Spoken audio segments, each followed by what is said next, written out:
Well, welcome back to the Virgin Islands. We're going to continue our program on the 20th Mismowr. And it is my responsibility as I present these programs to you, and this is a series from The Voice. It is presented out of Volume 1 of Coming Home by that same title. And it is written to feature Dowd's Mismowr, his songs that he has written. He was inspired as a prophet to speak profoundly of the things of God. And there's so much of what he has to say in these conversations with Yahweh that pertain to our lives.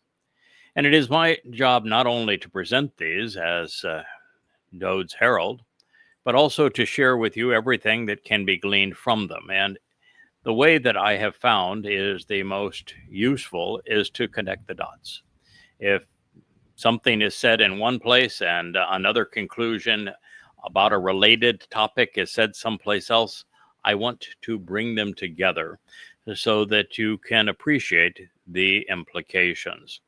There is a reference that I want to make to a very controversial story on both X and Facebook. I'm getting far more feedback on X than on Facebook, but it's about Tyler Robinson, and I use the same process that I do for everything else. And the reason that I cover this story and the reason I'm talking about it now is that it is a very important story that has tremendous implications for our world as we know it and going forward. It's about the assassin of Charlie Kirk. Charlie Kirk is not an ordinary fellow. He was the most beloved influencer of the Christian right, pro-MAGA, pro-Trump movement. And he became famous for debating, if you will, college morons that just reflected the overall ignorance of youth today. And he got many things right and many things wrong. And he was very quickly moving in the direction of Tucker Carlson and Candace Owens and Alex Jones and others who have moved to a far more anti-Semitic, anti-Israel position over time. And so I've found that whole process interesting. And of course, I am diametrically opposed to politics and to religion. And so it's my job requirement, really, to express my consternation with things that are overtly religious and political that affect our lives and our message. And Charlie Kirk was an evangelical Christian. And therefore, it is appropriate for me to tell you that what he was opining relative to his Mr. Christ is grossly untrue. He was also a huge political proponent of Donald Trump.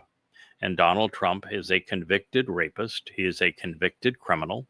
He is a man who has accepted billions in bribes. He lies at every opportunity. He is absolutely a con man. And there's no question that he was Epstein's closest pal. And there are 25 women that accuse him of sexual impropriety and rape. So that to me is very troubling. And the prophets speak overtly about Trump being the Antichrist, being the Torahless one, being the son of evil during the last days. So someone who was his advocate is not someone that I'm going to concur with, and that when he becomes the story, it's important to present the alternative position as it would be related from Yahweh. Now, also, he was murdered by a young man that is Tyler Robinson. And the MAGAs immediately, including President Trump and Elon Musk, both claimed that they were being attacked by the far left and blamed the far left even for the killing of Charlie Kirk. But the fact of the matter is, the assassin is not a leftist. Now, is he a right-wing MAGA-ite? all indications are yes. All of the evidence points in that direction. And my job is simply to counter the political lies that claimed that this murder was perpetrated by a Marxist. And I'm no fan of Marxists. I wouldn't have had any issue if an enraged Marxist was the one that pulled the trigger. I mean, I would have had an issue. I'm a nonviolent person. I do not believe in killing. The idea of killing the man because you don't like what he has to say is stupid. If you can't use your words, as I attempt to do, to expose the errors in his ways, then back away and say nothing and do nothing. My point is that in identifying the political motivation for the assassination, I would have had no issue with a Marxist being the one who is triggered versus a conservative. It wouldn't have bothered me one way or the other. I wanted simply to pursue what was true and to correct the avalanche of lies that were being presented both on Facebook and on X regarding him being some kind of a liberal. Now, the fact is that we know very little about the young man, but we know exactly who his parents were. They were registered Republicans. They were pro-MAGA. His father was a 27-year sheriff veteran.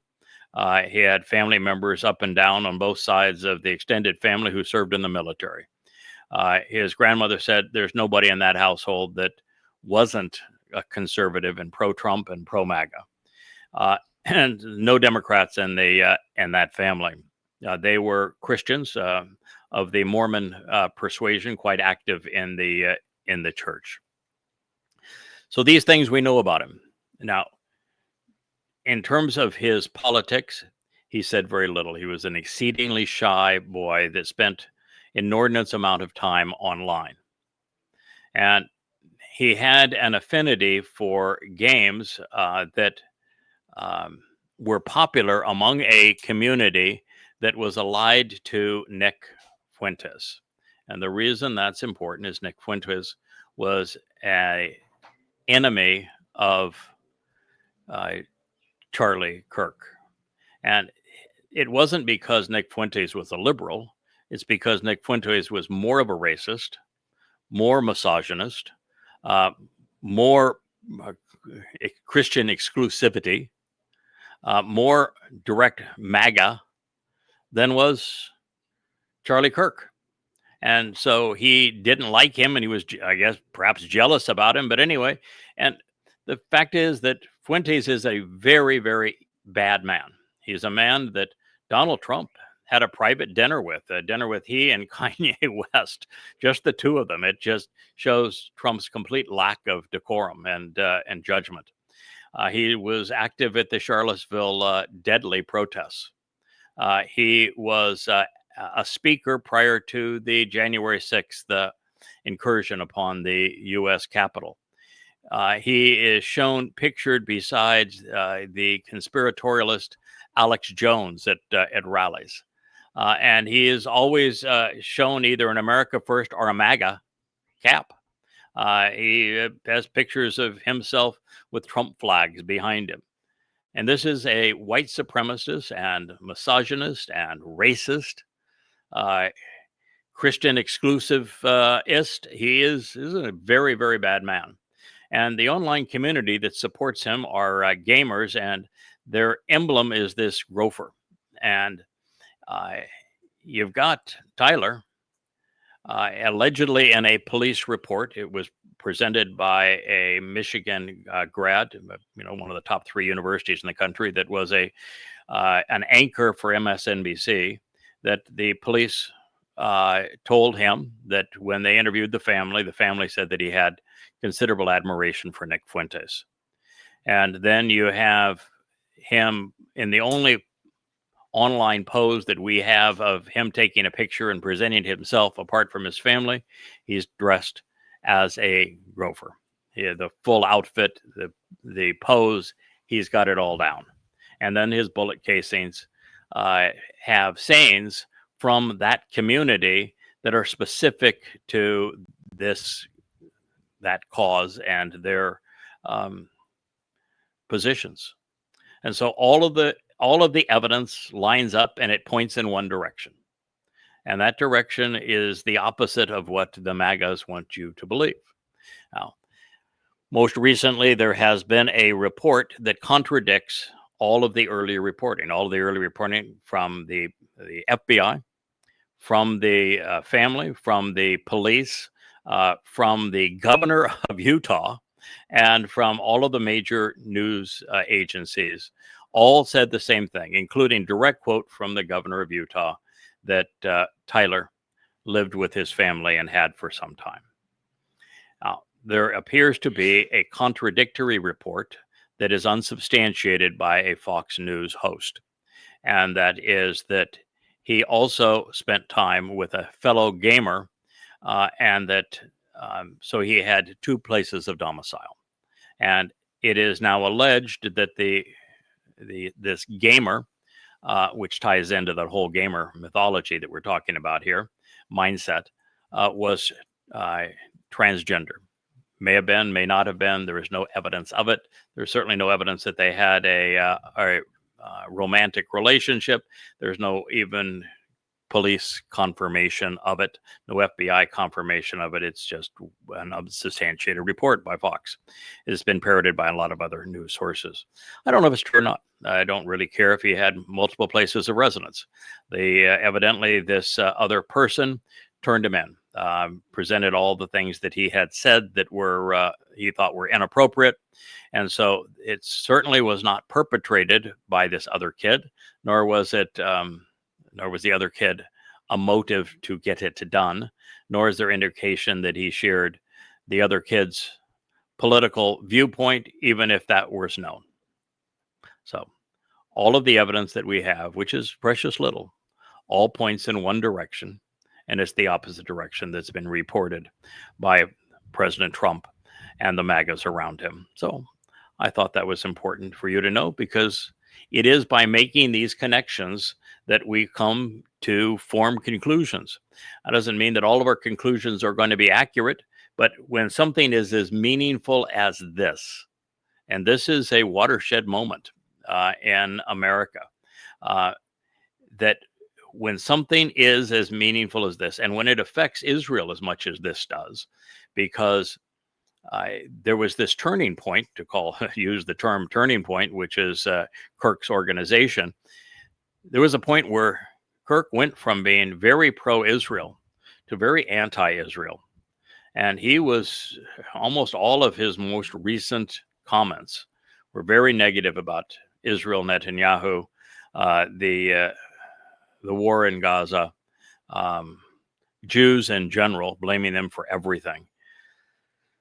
And so there was a very sharp deterioration in his overall stance relative to Jews. And when you're somebody that has more followers than almost anyone else, that kind of thing is important for me to share with you, because you've got Israel having tributes to him and Netanyahu speaking very highly of him, when the information is that Netanyahu tried to offer him more money to continue to have a positive report on Israel, and that he turned it down. So it's important that we view these things. And it doesn't mean that everything I'm going to say is correct, but it means that it is important that we are a source of information, particularly when it counters the established political discourse that we oppose. Now, as we return to the 20th Mismowr, I'm going to make a connection here that's important for you to know. This Mismowr began by telling us that, according to Yahweh, the Messiah is Dowd David. He names Dowd by name, and he calls him the Messiah. And now he is going to make a statement that says that he will deliver salvation through his Messiah. Now, that being the case, who is the Savior? 1, 2, 3. Dowd equals Messiah according to Yahweh. Messiah delivers salvation according to Yahweh. That's a pretty easy series of connections to make, don't you think? Now, that being the case, guess who cannot be the Messiah? If Dowd is the Messiah according to God, Jesus cannot be the Christ. If Dowd is the Savior according to God, Jesus cannot be the Savior. If Yahweh is God according to Dowd, Jesus cannot be God. These are very profound conclusions, but based on the text, they are irrefutable. They are a logical progressions through the facts. So this reads, concurrently now, and he's speaking of the last days and of his overall reference to Yahweh, but you have to understand in Hebrew, verbs are liberated in time. So when he says concurrently now, it could be at that moment, it could be at a time 1,000 years from that moment when he'll fulfill Pesach, Matsah, and Bikwrym. It could be 3,000 years from that moment, which has been the focus of the Mismowr primarily through this time when Dowd will return after he is restored to a position of prominence by his herald. So concurrently now, Atta. So then, simultaneously with the events being narrated, I realize at this time, Yada. I know, I understand, and I appreciate Yada. I acknowledge Yada at this specific moment. All perfect. That surely Yahweh will deliver at this moment to liberate and save through his anointed Messiah. Surely, indeed, certainly, this is valid and verifiable. Yahweh, not Jesus, not Allah, not Hashem, not Adonai, not the Lord. Yahweh. It was the one and only God. Will deliver salvation, will liberate and save. Yahshua. He will emancipate and achieve victory through. Was written in the Hifl, perfect, third person, masculine, singular. The Hifl stem indicates that God will treat the Messiah, Dowd, as his understudy, such that he can project his influence through the Messiah, who he's already called Dowd, and who in the 89th Mismowr is routinely identified as Dowd is the Messiah, David. So he will liberate and save through his anointed Messiah. Not through multiples of them, through one of them. It's a singular verb. It is a singular title. The one God has specifically chosen and prepared. Now, in the previous statement, I told you it was Dashan, which was written to such that it could be rendered anointed in the sense of being prepared for service and being symbolically covered with the Spirit through olive oil. In this case, it's not Dashan. It's Masyach. Masyach is the only Hebrew word for Messiah. There is no other word for Messiah. It is strictly Masyach. And this says Masyach, which means this is Yahweh's Messiah. And Yahweh only has one Messiah, Dowd David. And this is through Yahweh's Messiah. He has chosen to answer and respond through him. So God's answer to the world is through the Messiah. It is his desire, Yahweh's desire, to consistently sing along with him, replying by continually and literally declaring the information needed to answer important questions regarding him, genuinely choosing to be preoccupied by him, concerned about him. This was written in the Call Imperfect Joseph, ongoing consequences, Joseph, explaining that this is a choice conveyed in third person, speaking of Yahweh.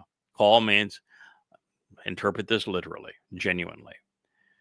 From his set apart spiritual realm in the heavens. In other words, God's going to, did, and has, and will provide salvation through his Messiah, Dowd, on behalf of the covenant family. He did so, now that would be 1,000 years from the time this was written, by allowing Dowd to have a second of 3 lives and to offer his Bashar body to fulfill Pesach, and then to have his soul carry our guilt into a Sheol on Matsah so that he could enrich us and bring us into God's family as God's firstborn son, Bakor, on Bikwrym, firstborn children.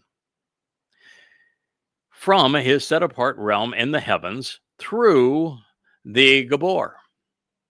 Now, this can mean one of 2 things, and you have 2 choices here. The Gabora can convey Dowd's primary classification. Actually, it's a secondary classification of Dowd. Primary classification of Dowd is that he is Sadak right. The secondary connotation is that he is a Gabor, that he's got strength, he's got conviction of character, that he is exceedingly capable, that he is demonstrably courageous and heroic, that he is a fighter, that he is a strong, powerful leader who isn't afraid to fight for what is right. Gabor. And this is Gabor-ah. And so that alerts us to the possibility that in addition to addressing Dowd, this is addressing the Ruach of Yahowah, who offered Dowd's herald, the Choter, which is the person that Dowd himself introduced in the 14th Mashal, that Yahweh specifically says in Yeshaya 11 that he provides the Ruach of Gaborah to his Choter. And the Choter's responsibility is reintroducing Dowd by title and achievement to the world. So this is what is being conveyed by this particular word at this time. So you have the choice of this is applying to the Ruach of Yahweh that has infused the Choter, person that both Yeshaya and Dowd speak of vociferously, so that he can convey the benefits of accepting what Dowd has offered, recognizing that while Dowd fulfilled Pesach, Matsah, and Bikwrym, nobody knew it. Not a single person on earth recognized it until the Choter was inspired by Yahweh's 7 spirits and the word and the prophets to be able to analyze this and make this deduction, the single greatest discovery, I think, in human history. And therefore, you have both Gabor and Gaborah working in harmony to enable salvation through God's Messiah. Dowd is the Messiah. Yahweh provided salvation through him, but it is only known because of the Gaborah, this Ruach of Gaborah that was in a position by Yahweh to reveal this profound truth to you, just as we're doing right at this moment. And then it says of his right hand. Now, his right hand can be Yahweh's right hand. And if it's of Yahweh's right hand, that's Dowd. And it can be of Dowd's right hand because he's his Messiah and he would be the Gaborah. And therefore, Dowd's right hand is the very person who is providing this information. But either way, this is the means to Yasha, to save, to rescue by removing all that is dangerous.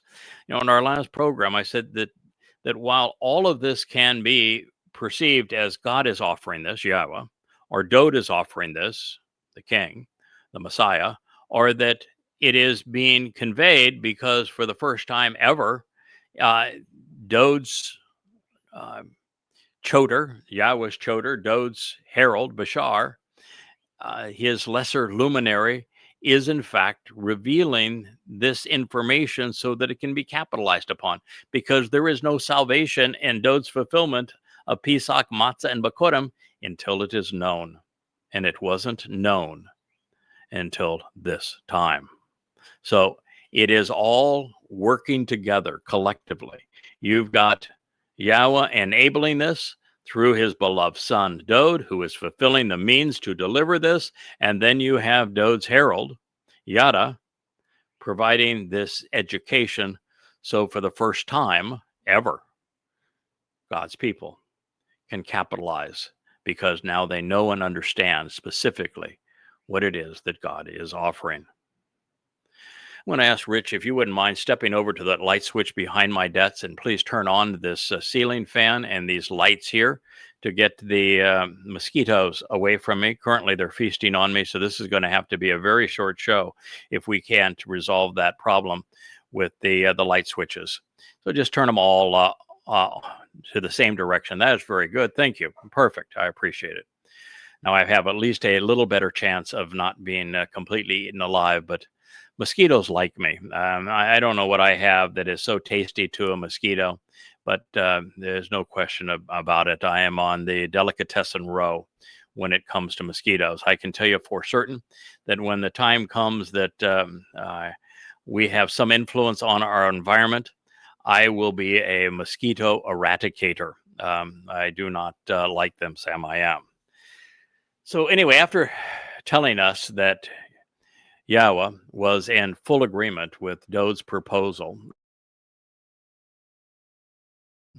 we read that father and son were celebrating the result, even lifting up a banner explaining how God would surpass our expectations in this regard and at this moment. And now Yahweh is vowing to deliver his anointed Messiah, and he's affirming that he has chosen to respond in this manner, sending his Gabora from heaven to save and deliver his people. And since the only relevant aspect of the Messiah's persona, which is feminine, would be his nephesh soul, the mikre would be fulfilled in this manner. Should anyone have been looking for an overt, incontrovertible declaration from God that Dowd's soul fulfilled Pesach, you did a great job. Thank you, Rich. Fulfilled Pesach, Matsah, and Bikwrym, and that Yahweh dispatched Dowd's nephesh, put it into a physical body for Pesach, and then allowed his soul to carry our guilt into Matsah, into Sheol on Matsah. This is it. And that the whole time Yahweh's Ruach would have been protecting Dowd's nephesh and brought Dowd's nephesh safely out of Sheol back to Shamayim. So this is an absolute affirmation of all of that, along with the confirmation of what Yahweh would achieve by providing the Ruach of Gabora for Dowd's Herald, so that this could be known. So Yahweh has satisfactorily answered all of our questions. Digging deeper, Masyach is correctly translated as anointed and appropriately transliterated as Messiah. Masyach designates someone God has specifically chosen and prepared, giving him the authority, approval, and permission to lead. To determine whom Yahweh was referring to, it is vital to note that Dowd is not only specifically named as Yahweh's Masyach on numerous occasions throughout the Psalms and the prophets, he, on Yahweh's instructions, was Masyach 3 times. Moreover, Dowd was God's foremost Gabor. So while there are those who, preferring to give the Messiah title to their Christ, would limit the transliterations of Masyach, anointed, when addressing Dowd, this approach is replete with a couple of challenges that cannot be overcome. First, if Masyach isn't properly translated as Messiah, or transliterated, I should say, as Messiah, when it is presented as a title, well, then there is no title Messiah. That would be a real problem, wouldn't it? There is no other Hebrew word or concept that would justify it. And second, in Daniel 9, the person who fulfilled the full spectrum of the most famous Masyach prophecy was the man who delivered it, Gabor El. Putting the pieces together, Gabor El means the most courageous and capable man of God, Dowd. In the words of my favorite songwriter, pause now and think about the implications. To be credible, when moving from one language to another, the rules are really quite simple. Words should be translated, conveying their meaning, while names should be and must be transliterated, communicating their proper pronunciation. Titles can be then explained should they convey something of interest. With Dowd, Masyach is used as a verb, as a noun, and as a title, making him both anointed and Messiah. Moving on to an even more revealing term, we have 7 choices with Yasha. When it is addressing what God would achieve through the Masyach, anointed Messiah, the first time Yasha appeared in the prophecy, it is a verb scribed in the third person masculine singular, where the subject is clearly identified as Yahweh. Then the object is unmistakably the Masyach, his Messiah. Expressed in the Hifl stem, the subject Yahweh causes the object, his Messiah, to participate in the action, which is deliverance, liberation, freedom, victory, salvation, safety, and or providing for the general welfare of the people through his Messiah. In a collaborative fashion, such as a secondary subject is how the Hifl is applied. The object, therefore, participates in the action that the subject enabled and initiated, such that they are seen working together, albeit from with the subject in control and pulling the strings. That would be Yahweh is in control of everything Dowd accomplished in fulfilling Pesach, Matsah, and Bikwrym as the Messiah. One would also go so far as to say that Yahweh was promising to deploy his Messiah in this way such that he could participate in the action whilst showing very little distinction between himself and Masyach. 2 distinct individuals. Would Yasha be as one? Ooh, we're going to do a little bug spray here. I don't know how much we're going to be able to continue because just the lights are attracting them to such an extent, and I see them flying all around me. That is really more than I probably should take from a health point of view, because the problem with mosquito bites isn't just the irritation of the little suckers, but they carry disease, and here dengue fever is the big concern, and there are times when half the island population can have this fever, and it's a really negative thing, and the more often you get it, the worse it becomes. So we have to be a little bit careful, and I may duck inside here before, in fact, I will be ducking inside here before very long. Well, of course, by stating this under the influence of the perfect conjugation, Yahweh would be achieving Yasha, deliverance, freedom, victory, and salvation, providing for the general welfare of the people at some moment in time. Now, it could be multiple moments in time, but it isn't something that is going to be such that it's going to be performed on an ongoing basis. The perfect conjugation would say, for example, when the Messiah is deployed to provide for our salvation, it's going to be a one and done thing. And indeed it was in year 4000 Yah 33 CE, just as Dowd had foretold. So this would be this one and done affair. It's great news because I'm exonerated to a certain extent. The Hifl stem affirms that Yahweh was not only directly involved in the fulfillment of Pesach and Matsah, leading to Bikwrym, working through his Messiah, Dowd, but that he also enabled the beneficial results, as I have stated from the beginning. Further, his role as instigator and participant was accomplished such that it would be difficult to distinguish between Yahweh and his Messiah during the process. God and the Geborah would be distinct individuals, with God's right hand appearing as the diminished manifestation, really, of Yahweh. So Dowd is fulfilling these events as conveying Yahweh's influence. Even the recognition that this would be achieved through the use of the nefesh soul by Gabor becoming Geborah is also a nice affirmation. So close, and yet so far, huh? Therefore, in this prophecy, especially with Yasha repeated, albeit as a noun at the conclusion of the declarative statement of cause and effect, God could be promising any one of 7 related outcomes. He would deliver his Messiah to save his people through him, something which occurred during the fulfillment of Pesach, Matsah, and Bikwrym in 4000 Yah 33 CE. He could liberate and emancipate Israel from the time of trouble during Kippurim, during the Yobel year of 6000 Yah in 2033. Although that really isn't a very good fit, because Dowd arrives after the fulfillment of Towrah, and Towrah is the time where this actually occurs. So he will make them victorious because, well, he's going to be their king at this time, but Yahweh will have already eradicated all evil around the world, keeping them safe.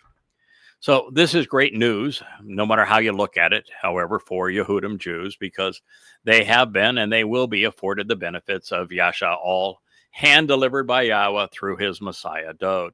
Salvation, deliverance, freedom, victory, and well-being are all available for the accepting. The Redeemer is Ken, the Gaal, Masyach, Zeroah, and Malach are one. No religious or any beliefs are required. But of course, this is the worst possible news for Judaism. The G-D of Hashem infamy, whose name they will not even acknowledge, is the source of salvation. And they even deny that he has a name. Pesach, Matsah, and Bikwrym were fulfilled by the very Masyach Judaism will not name or credit with the sacrifice. And the same Masyach Yahweh chose and anointed 3,000 years ago is returning for the 3rd time at a date certain, albeit on a different calendar than the one that they are using, because they're 197 years off. But you can kiss your ugly black attired Herodim goodbye and good riddance. For Christianity, there is nothing left. No Christ, no Christians, no church, no dead God on a stick, no Christmas, no Easter. It was all a lie, a myth no more real than those of Odysseus and Dionysus. The New Testament is a complete fraud. And with that, my friends, even with the fans, the mosquitoes are really going to have me bled and without any fuel to go tomorrow. And I just cannot continue. So I thank you very much for listening. We're going to make this a shorter than normal program. I bid you good evening. Good night.